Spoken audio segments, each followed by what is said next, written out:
su temperatura, y de alguna manera podemos identificar indirectamente alguna patología que esté produciendo esa alteración. Ustedes saben que el hombro es una movilidad, es una articulación que tiene amplios rangos articulares, así como muy parecido a lo que sucede con la cadera. Son en artrosis. Al hablar de este tipo de articulación, eh, nos habla de que tienen rangos articulares bien amplios. Y para hacer una descripción de un movimiento a este nivel, tenemos que referirnos o describirlo de acuerdo a los planos del espacio, como puede ver en la imagen donde ve mi cursor ahí, y describimos los movimientos de acuerdo al plano donde se realiza el movimiento. Como por ejemplo, si hablamos de flexión y extensión, obviamente nos estamos refiriendo a este plano sagital o de perfil. Si vamos a describir los movimientos de abducción o aducción, nos estamos refiriendo este movimiento en relación al plano frontal, y cuando hablamos de las rotaciones interna, externa, tomamos como referencia el plano transverso. Obviamente, ante el paciente y una forma indirecta para saber si la movilidad está, sobre todo la elevación y las rotaciones del hombro, podemos indicarle, como ven estas imágenes, indirectamente, saber, por decirle, indicarle al paciente que se toque la escápula, la región anterior de la escápula con la mano, por decirle, en este caso, que se toque la escápula con el miembro superior derecho. Entonces, de alguna manera indirecta podemos establecer cómo está la rotación externa, y lo mismo sucede cuando le indicamos al paciente que haga lo mismo, pero tocar la región externa o el polo inferior de la escápula. Indirectamente estamos examinando la rotación interna del hombro. Entonces, como pueden ver, el hombro tiene amplios movimientos, inclusive movimientos que combinan estos tres planos del espacio. El ejemplo clásico es el movimiento de circunducción, que lo hace obviamente combinando todos estos planos del espacio. Es necesario hacerles recordar también, como estamos en el aparato locomotor, hacer siempre un repaso anatómico de las estructuras que conforman estas articulaciones. En el caso del hombro, como ustedes saben, vamos a encontrar no solamente la articulación más importante, como es el escápulo humeral, sino vamos a encontrar la acromioclavicular, la esternoclavicular, el espacio subacromial, porque por sus patologías toma hoy en día mucha importancia, sobre todo en las lesiones del manguito rotador. También se habla de una articulación escapulotorácica, que básicamente es una articulación funcional y que tiene que ver sobre todo con la elevación del hombro. También es necesario recordar los músculos que le dan movilidad propiamente dicho al hombro, como son el manguito de los rotadores, que además de darle estabilidad funcional, también le da movilidad al hombro, ¿no? Y también recordar que estructuras importantes que atraviesan el hombro, como ustedes saben,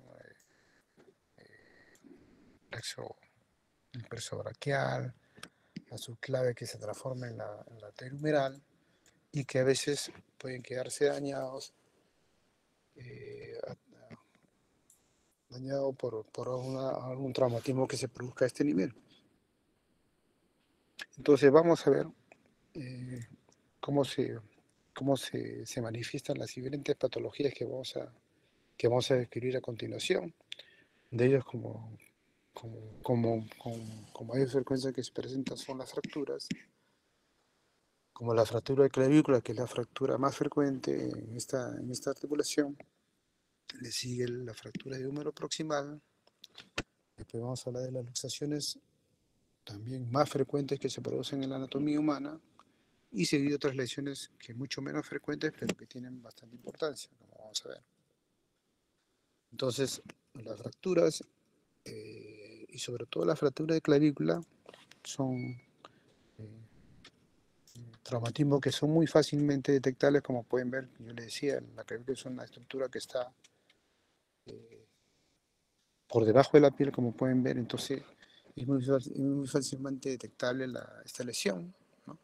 y que, como pueden ver, ustedes saben que toda patología del miembro siempre tiene que ser corroborada con una radiografía. Nosotros en el traumatólogo generalmente traje de la mano con la radiografía, ¿no? Entonces podemos ver fracturas del tercio medio de la clavícula, que es la fractura más frecuente que se presenta. Podemos tener también en esta región fractura del húmero proximal, y que dependiendo la gravedad o la extensión de esta fractura, que puede ser cominuta, o sea, más de dos pedazos, por decirlo así, va a producir este signo muy característico, como pueden ver acá, que a veces llega a invadir, que es una equimosis importante, que a veces puede llegar a invadir a la región pectoral de esta misma zona, y que básicamente va a traducir una fractura del húmero proximal. Este es el signo de Henneking, equimosis de Henneking, así es el nombre, para que lo recuerden. Obviamente que hay fracturas que se producen a nivel de la glenoides o del cuerpo de la escápula, que son mucho menos frecuentes, ¿no? Entonces por eso no la describimos acá, por eso que nosotros describimos finalmente lo más frecuente, ¿no? Que es lo que ustedes van a ver con mayor frecuencia en la consulta, en las guardias. Miren esta imagen, traduce lo que yo le decía, prácticamente la articulación del hombro es del húmero con la glenoide, es básicamente como si fuera una bola con un plato, miren, ¿no? Esto de alguna manera describe lo amplio que es el movimiento del hombro, pero a expensas de su estabilidad. Y eso es porque se puede producir una luxación, de ella la luxación anterior que se produce en el hombro. Como pueden ver, se pierde la relación de la cabeza humeral con la glenoides, se luxa hacia anterior, que es la luxación más frecuente en la anatomía humana, y nos da un signo muy característico, como pueden ver ahí, el signo de la charretera, ¿no? Miren cómo cambia comparado con el lado contralateral, este borde redondeado que tenía el hombro, miren, se transforma en un borde afilado, y que se le denomina charretera porque imita estos uniformes, estas sombreras que tenían los uniformes de los militares. Esto es lo que se denomina charretera, de ahí el nombre del signo de la charretera, ¿no? Lo característico de esto es porque a veces se tiende a confundir con otro signo muy característico, es la postura con la que llega el paciente. Como pueden ver esta imagen, que es una luxación bien dolorosa, el paciente a veces incluso no quiere que ni siquiera le toque, porque cualquier movimiento de flexión, de rotación es tremendamente doloroso, y además que no se va a poder hacer estos movimientos. Entonces el paciente viene con esta postura, agarrado con la mano contralateral, para evitar que algún movimiento que le pueda producir más dolor. Le sigue por frecuencia la luxación acromioclavicular, ¿no? Que se produce sobre todo cuando hay ruptura, el signo de la tecla es el signo de la tecla del piano, que se produce sobre todo cuando hay ruptura de los ligamentos que contienen esta luxación, esta articulación, como son la lesión de los ligamentos conoide y trapezoide, que hacen que la porción distal de la clavícula se eleve, y al querer reducir nosotros empujamos y reducimos y lo soltamos y nuevamente se vuelve a luxar. Es tipo como si fuera una tecla de piano, de ahí el nombre de la tecla de piano. Ahora, a veces en las personas eh, subida de peso, a veces esta lesión o esta forma tiende a confundirse con el signo de la charretera. Pero si uno es exhaustivo en el examen, podemos examinar tranquilamente casi todas las rotaciones o el examen funcional del hombro, porque esta articulación, la glenoide humeral, está íntegra. Probablemente tenga dolor sobre todo a la abducción o a la elevación del hombro, ¿no? Pero las rotaciones, la flexión y la extensión probablemente estén conservadas. Entonces, es una forma indirecta de saber que no hay una luxación de la articulación más importante, sino una luxación acromioclavicular. En esta zona también vamos a ver lesiones que se producen en el manguito rotador, y de ellos el que más frecuente se altera o se daña es el supraespinoso. Y yo les comentaba que este espacio subacromial es importantísimo porque ahí es donde generalmente se produce la mayor patología de, de este conjunto de músculos que permiten la movilidad del hombro, que puede producirse un síndrome de pinzamiento, y eso va a ser debido a la forma del acromio que pueda producir efectivamente con el movimiento, con el tiempo, un pinzamiento que va a producir probablemente una lesión a ese nivel del tendón del supraespinoso, que pueda llegar, además de una tendinitis, puede llegar a la ruptura, ¿no? Hoy en día, en los tratamientos que se hacen básicamente a este nivel, se trata de forma más conservadora o a través de una artroscopía, ¿no? Sin hacer ya, como se hacía antes, grandes incisiones, porque hoy en día el tratamiento en general se hace más conservador, ¿no? Es importante hacer recordar en el examen físico cómo uno puede establecer o determinar qué tendón es más frecuente que esté comprometido. Hay un sinnúmero de signos, entonces la idea no es llenarlo de nombres, sino de lo más frecuente y hacer un buen examen físico. Y este nombre es síndrome de hombro doloroso que engloba básicamente casi todo, todas las patologías que uno puede encontrar en el hombro, porque cuando a veces llega un paciente de la tercera edad con un hombro doloroso, a veces uno puede pensar que pueda deberse, ¿no? O podría darse el caso de que se pueda producir una lesión del manguito de los rotadoros, o puede haberse otra patología que puede producirse con la edad, ¿no? Entonces, el síndrome de hombro doloroso va a responder a muchas causas, ¿no? Y puede ser que pueda tener una causa periarticular, como la que hemos descrito anteriormente, como una lesión del manguito de los rotadores, una lesión de la bursa subacromial, o puede ser la causa una lesión propiamente articular, ¿no? Como puede ser una artrosis a nivel de la acromioclavicular, una artrosis a nivel del escapulohumeral, que es mucho más raro, o puede producirse lo que se denomina un hombro congelado, que hasta ahora no se sabe exactamente la causa. Por alguna razón la cápsula empieza a fibrosarse, a hacerse mucho más rígido y que requiere probablemente un tratamiento más agresivo en este caso para no perder la movilidad. Y este síndrome de hombro doloroso también puede responder a causas extrínsecas. El paciente puede tener una patología cervical y el dolor puede ser irradiado al hombro. Entonces no tendría que ver nada con esta región, pero se describe también como incluido en este grupo, en este síndrome grande, que es el síndrome de hombro doloroso. Entonces bajamos, nos encontramos en el brazo, y en el brazo piensa que básicamente vamos a tener alteración de su alineación, alteración de su eje, ¿no? Estas deformidades van a ser, en su gran mayoría, alteraciones que se producen básicamente por fracturas que se producen, tanto a nivel, tanto a nivel superior diaficiario o diaficiario inferior, y que van a la electroscopía, al examen físico, vamos a encontrar el edema, el aumento de volumen, la equimosis importante por el hematoma de la fractura, y que a veces es necesario darse al examen físico, estar pendiente porque hay algunas fracturas que son un poquito más distales, diaficiarias, puede producirse una lesión del nervio radial.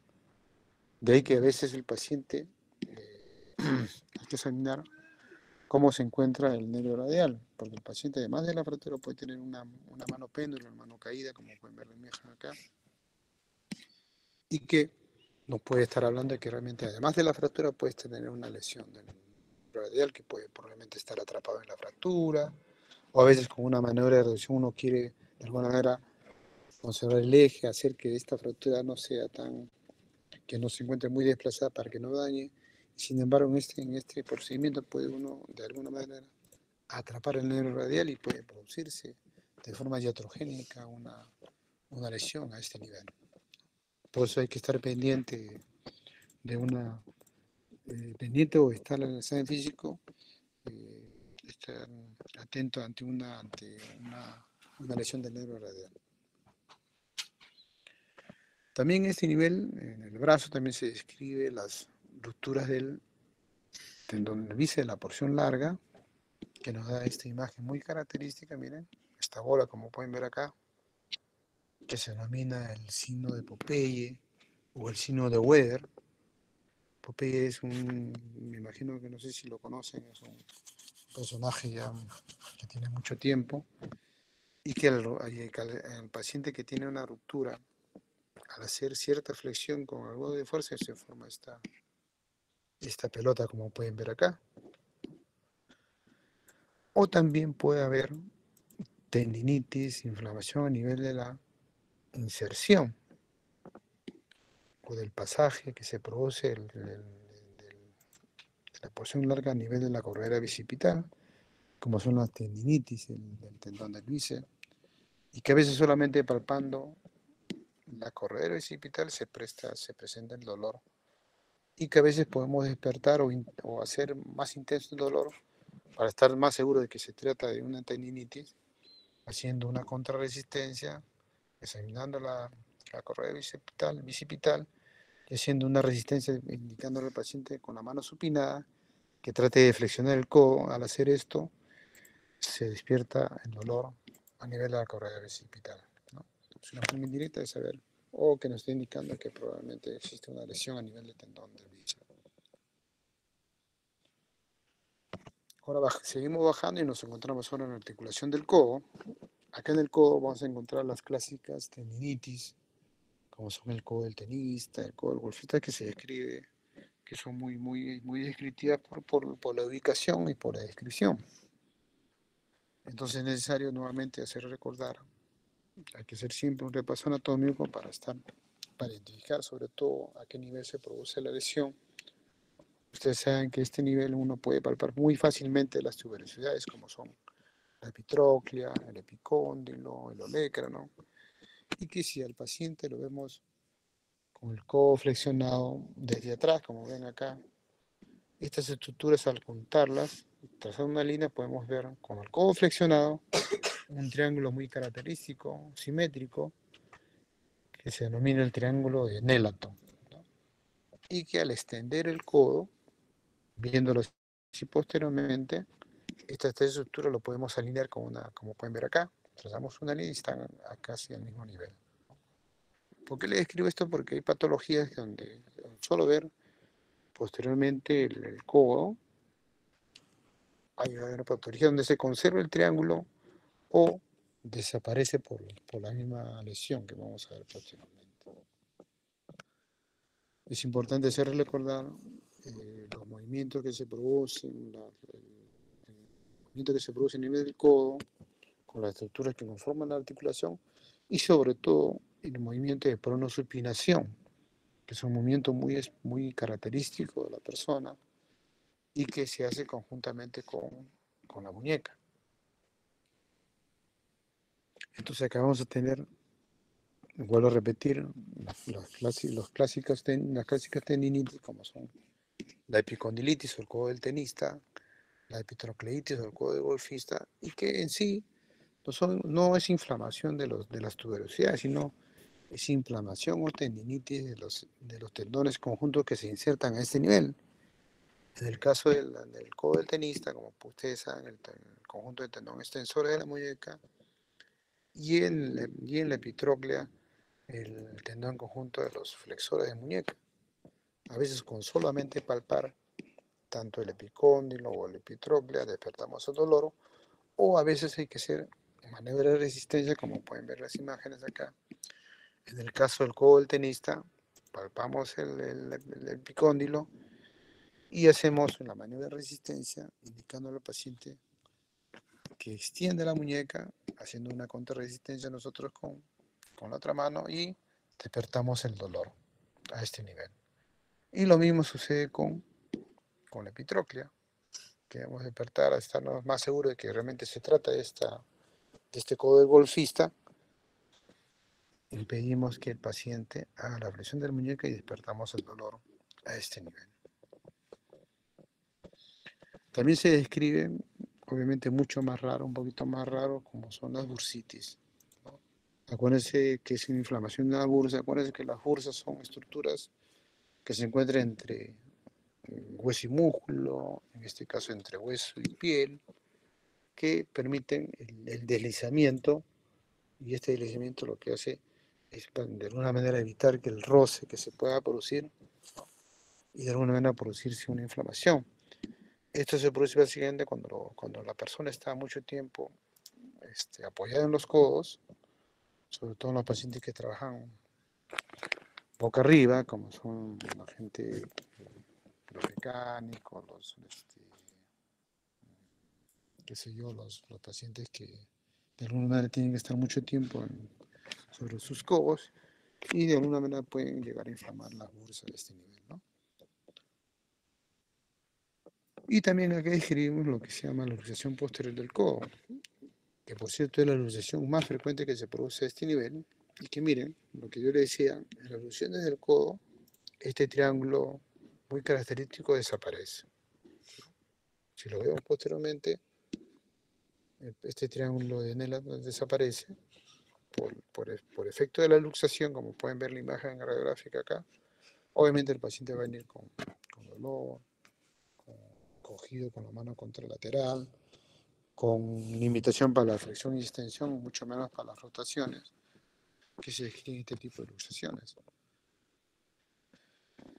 Y también a este nivel vamos a ver lo que se denomina el codo de niñera. Ustedes han escuchado, no sé si es muy característico. ¿Por qué se denomina el codo niñera? Que también se la denomina pronación dolorosa. Muy característico porque esto tiene que ver cómo es que se produce. Y que generalmente el cuidador, que puede ser obviamente la niñera, puede ser el papá, la mamá, y que muchas veces,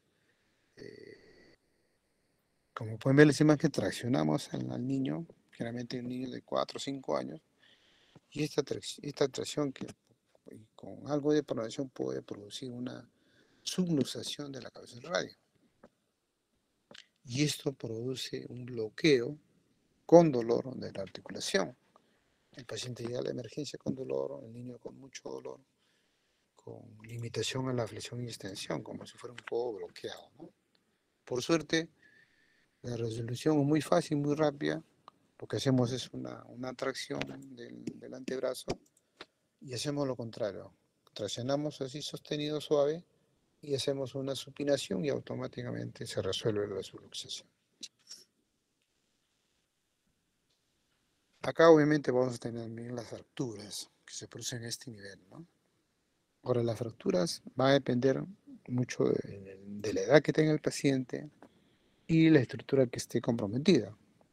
Las fracturas del olecrano, las fracturas del olecrano son las más frecuentes en los adultos, mucho más raro la fractura de cabeza radio, y las fracturas que se produce por encima de los cóndilos, por eso se llaman fracturas supracondíleas a nivel del codo, son fracturas que se producen con mayor frecuencia en los niños y que a veces este gran desplazamiento hace que se produzca de una semiología muy importante, una edema importante, con mucho olor, con, con limitación de la función, y que a veces hay que descartar un síndrome compartimental, ¿no? Porque puede estar produciendo por el gran desplazamiento que se puede producir acá. Por siempre hay que estar pendiente, además de examinar el edema, el aumento de volumen, la coloración, cómo están los pulsos, ¿no? Entonces es importante, además de lo que les he dicho, hacer un buen examen de la vascularidad, de la inervación, para hacer un examen completo. Ahora nos encontramos en el antebrazo, y en los antebrazos, igual que en el número, generalmente las alteraciones tienen que ver con deformidades que tienen que ver con alteraciones del eje, ¿no? De ellos, básicamente, debido a fracturas, ¿no?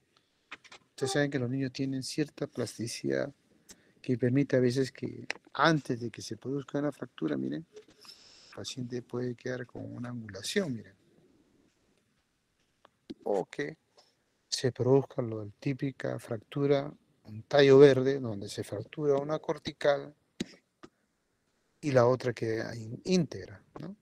que son fracturas que se producen básicamente en los niños, ¿no? Fracturas en tallo verde, o cuando la lesión es mucho más, tiene es mucho más intensa, puede producirse una fractura completa, ¿no? De uno de ellos, puede ser, como en este caso de la fractura de los dos, el cúbito radio. Y nuevamente recordarles, además de la deformidad que vamos a encontrar acá, al hacer un buen examen, hacer cómo está la pronosupinación. Recordarles que este movimiento de pronosupinación lo hacemos conjuntamente con el codo. Y decía que además de las fracturas en tallo verde, puede producir una fractura completa que va a dar obviamente al aumento de volumen, alteración del eje, con mucho dolor, y que acá se produce también unas fracturas muy características que tienen nombre propio. Está, por ejemplo, la luxofractura de Montella, como ven en la imagen de abajo acá, que se produce una fractura del cúbito con luxación de la cabeza radio, miren. Y lo contrario es la luxofractura de Galeazzi, que es una fractura del radio, de la del radio, con su luxación o luxación de la radio cubital distal, miren. ¿Y cuál es la característica de estas fracturas? ¿Por qué le menciona? Porque cuando hacemos la reducción, o sea, la resolución de la fractura, automáticamente la luxación se reduce, sin agregar un gesto quirúrgico además, ¿no? Hacemos la reducción de la fractura y automáticamente la luxación se resuelve. Obviamente tiene que ser esto agudo, en agudo, ¿no? Pero básicamente esa es la característica de estas fracturas, que también es frecuente en los niños, miren, ¿no? Y también se describe acá una patología congénita. Es cierto que es raro. ¿Por qué les menciono? Porque a veces se presentan en la consulta, llama la atención. Es el niño que tiene por 4, 5, 6 años y que la mamá se da cuenta que al pedirle que le pase un objeto, que puede ser una botella, un vaso, el paciente para coger esto tiene que ayudarse con el movimiento del hombro o del codo.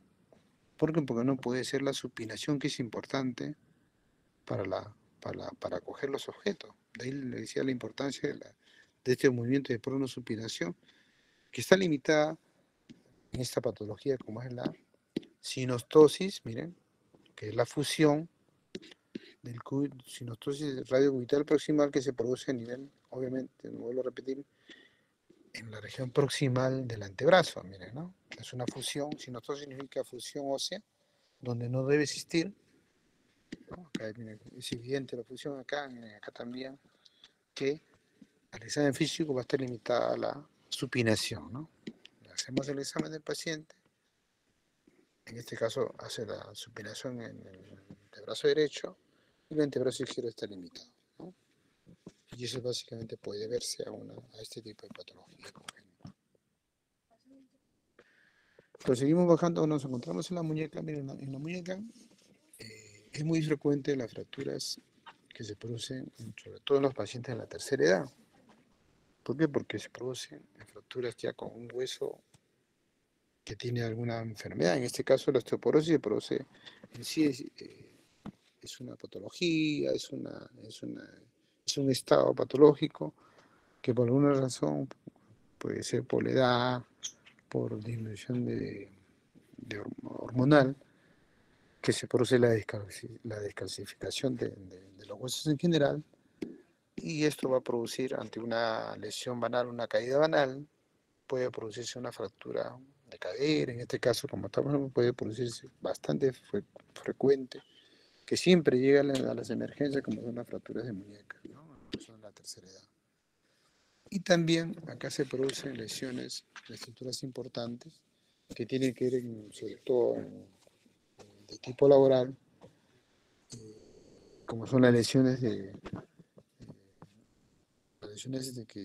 se describen como en el capítulo de mano traumática, así se describe, ¿no? Porque es un conjunto de alteraciones, no solamente lesión tendinosa, lesión a nivel óseo, sino también estructuras importantes como vasculares o nerviosas.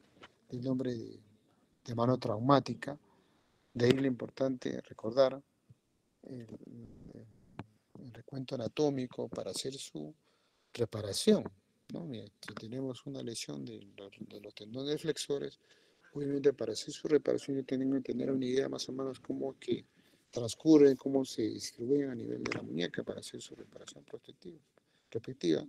Y lo mismo sucede con los extensores, que son lesiones que se producen en la región dorsal de la muñeca, eh, y siempre, en su gran mayoría hoy en día, se deben a accidentes laborales. Ahora, en esa, como yo le decía, en esta articulación es importante conocer la estructura ósea porque por la frecuencia que se producen las fracturas y entonces uno tiene que tener un reparo anatómico radiográfico, sobre todo del radio distal, porque es, como voy a repetir, las fracturas que se producen a este nivel son bastante frecuentes, entonces tenemos que tener parámetros fijos de normalidad que se alteran obviamente con una fractura. Miren, por ejemplo, la fractura típica de Coles nos va a dar una alteración de la anatomía, obviamente, de estos parámetros radiográficos, que estoy seguro que lo van a volver a ver cuando hablen de muñeca o de mano, y que no, esta deformidad es muy característica. En el caso de la fractura de Coles, en radio distal, mira, nos da, si lo vemos de perfil, esta deformidad en dorso de tenedor, miren, ¿no? En dorso de tenedor. Y si lo vemos de forma, en una vista frontal, nos va a dar esta deformidad en bayoneta, mira, ¿no? En bayoneta.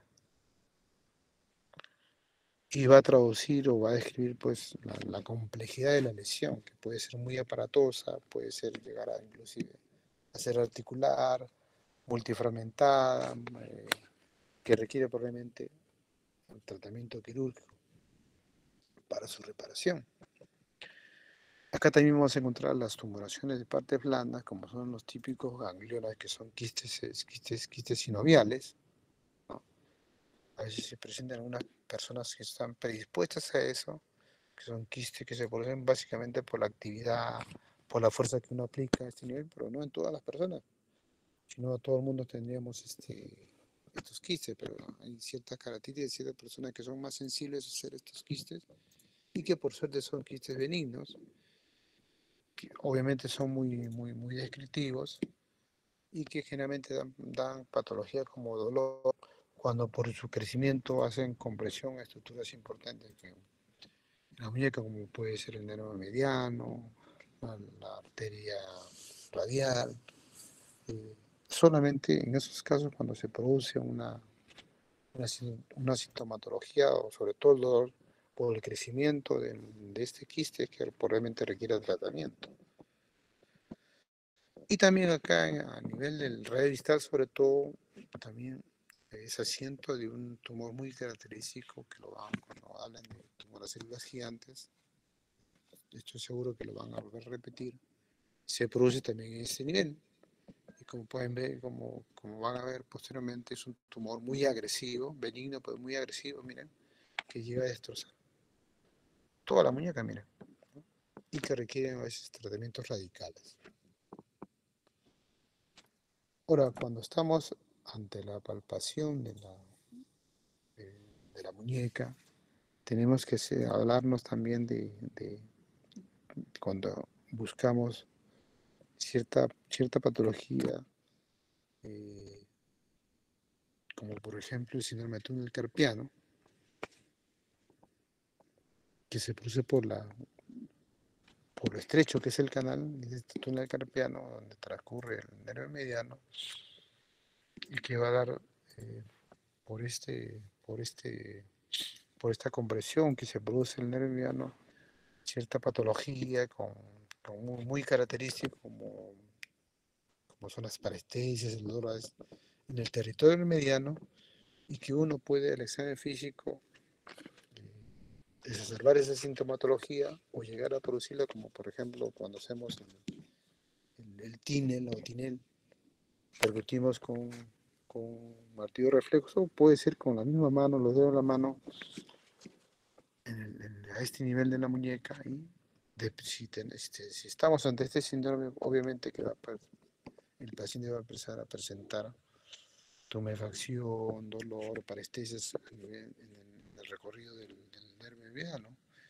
Lo mismo sucede cuando hacemos la maniobra de Fallen, como pueden ver acá. Ponemos las muñecas flexionadas una contra otra con los codos flexionados y que esperamos en menos de un minuto ya se está presentando nuevamente estas parestesias y que nos puede estar hablando de este síndrome túnel carpiano.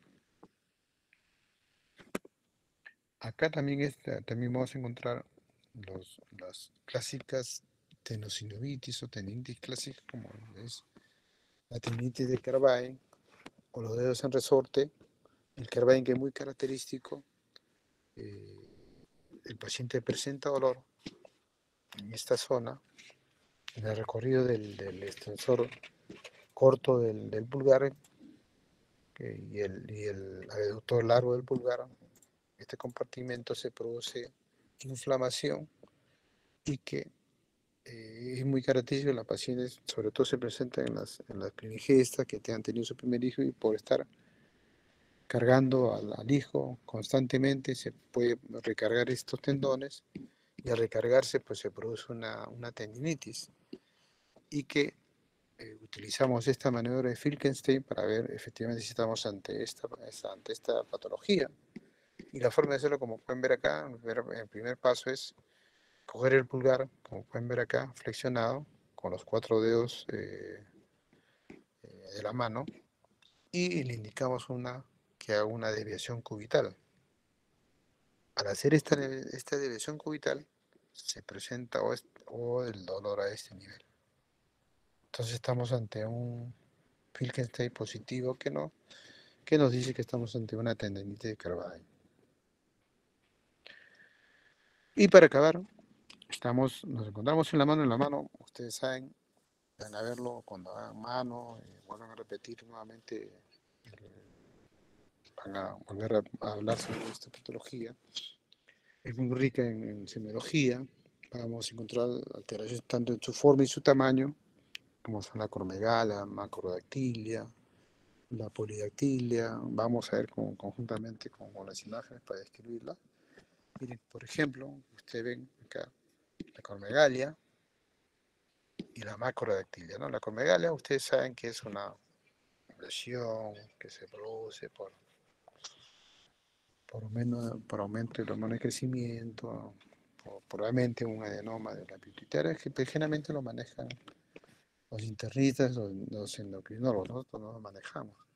Lo que sí manejamos nosotros son las macrodactilias, miren, como estas imágenes de acá, que son alteraciones que se producen en la irrigación que hacen que este crecimiento exagerado, tanto del segundo y del tercer dedo, miren, que a veces es tan exagerado que limitan la función y que a veces llega el paciente muy tarde, por decirlo así. La única forma de corregir o restablecer la función de la mano es hacer la mutación del dedo.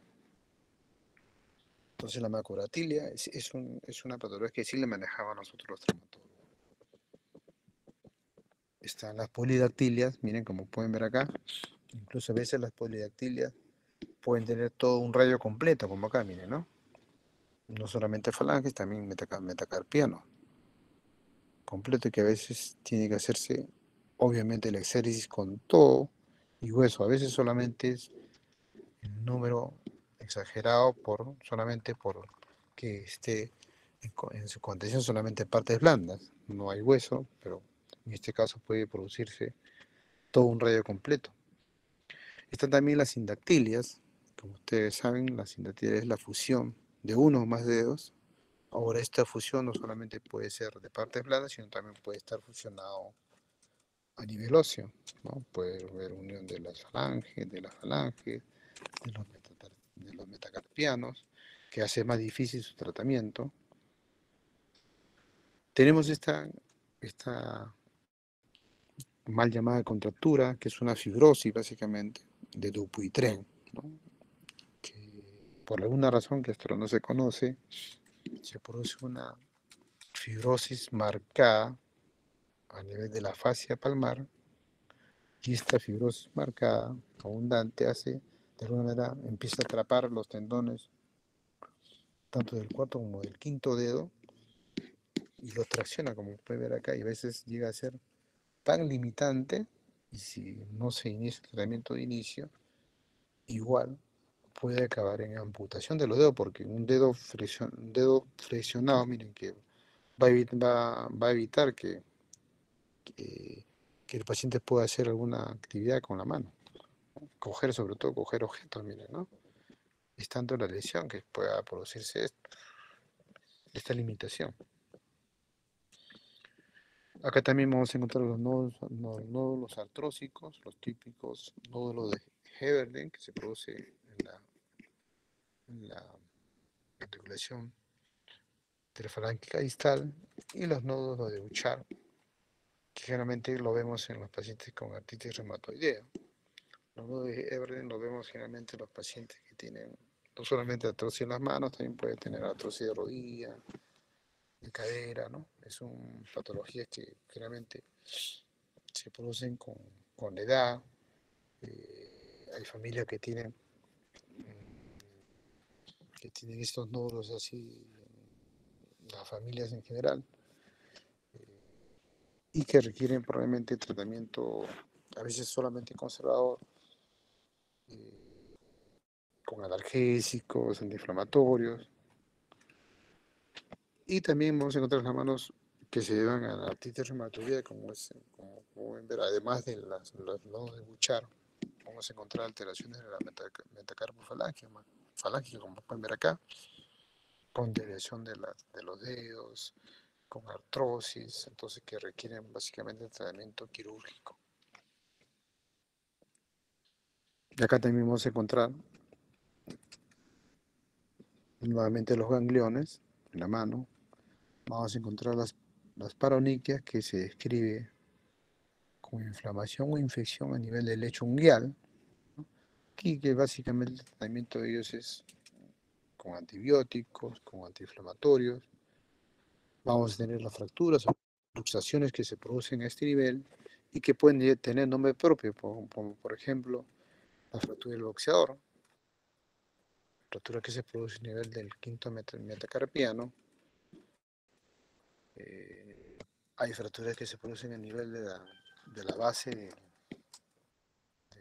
del primer metacarpiano, que también tienen nombre, como la fractura de Rolando, y otro nombre que no me acuerdo, pero fracturas que tienen nombre propio.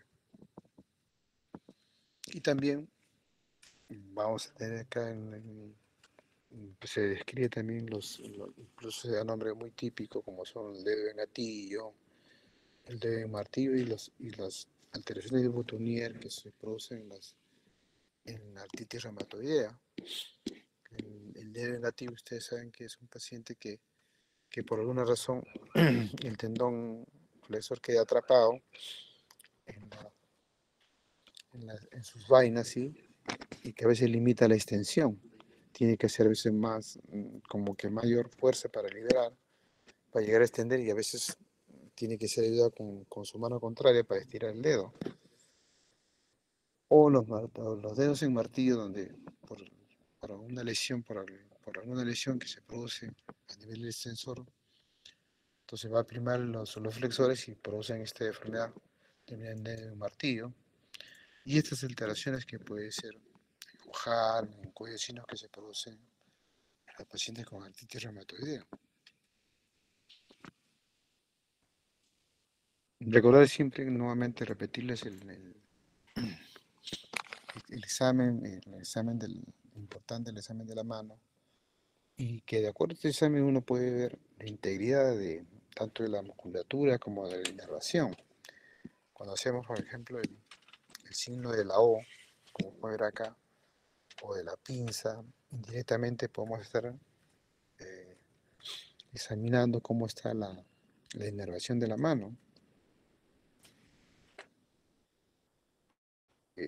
El movimiento de la pinza, que es importantísimo, que tiene que ver con la presión para coger los objetos, importantísimo. Mire, por ejemplo, esta mano, ustedes, si se dan cuenta acá, esta mano solamente tiene 4 dedos. Entonces acá lo que se hizo una pulgarización del índice para hacer ese efecto de pinza, de prensión, que es importantísimo para la función. Y la descripción también, cuando uno hace examen físico, para saber si ante la lesión, ante qué flexor está dañado. Flexor superficial, flexor profundo, cómo hacer un buen examen para determinar cuáles que realmente requiere reparación o no.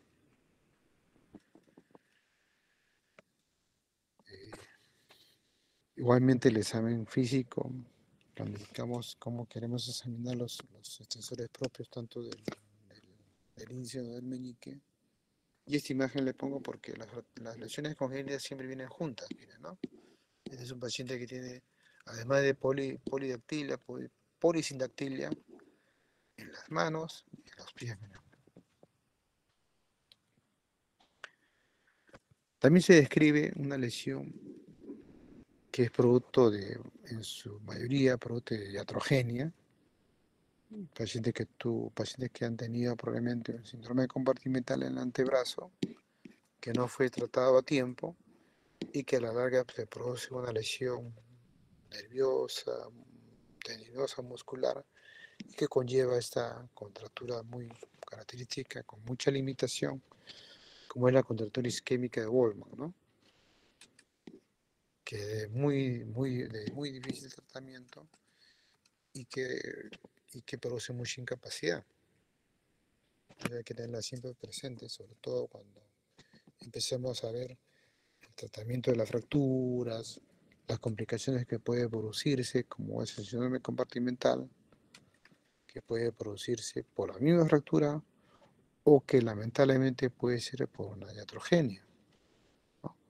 Por ejemplo, si yo tengo una fractura de antebrazo, la quiero manejar con yeso, pero si no tengo cuidado de examinar, de hacer un buen control sobre todo, le coloco un yeso como puede pasar como puede ser la causa, un yeso en tubo completo, y que el paciente empezó nuevamente, seguía su edema, su sangrado, y al no tener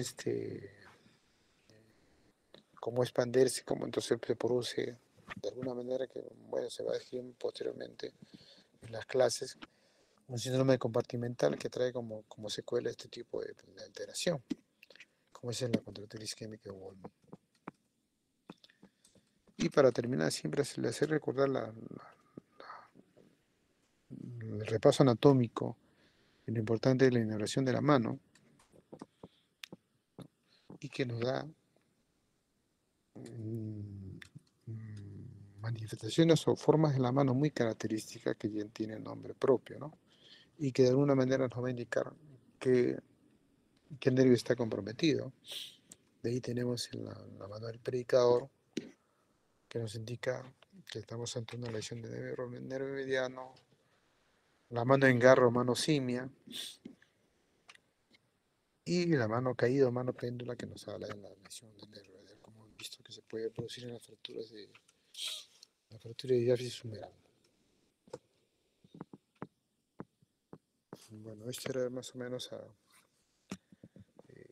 lo que quería transmitirle con la clase de semiología. No sé si tuvieran alguna pregunta.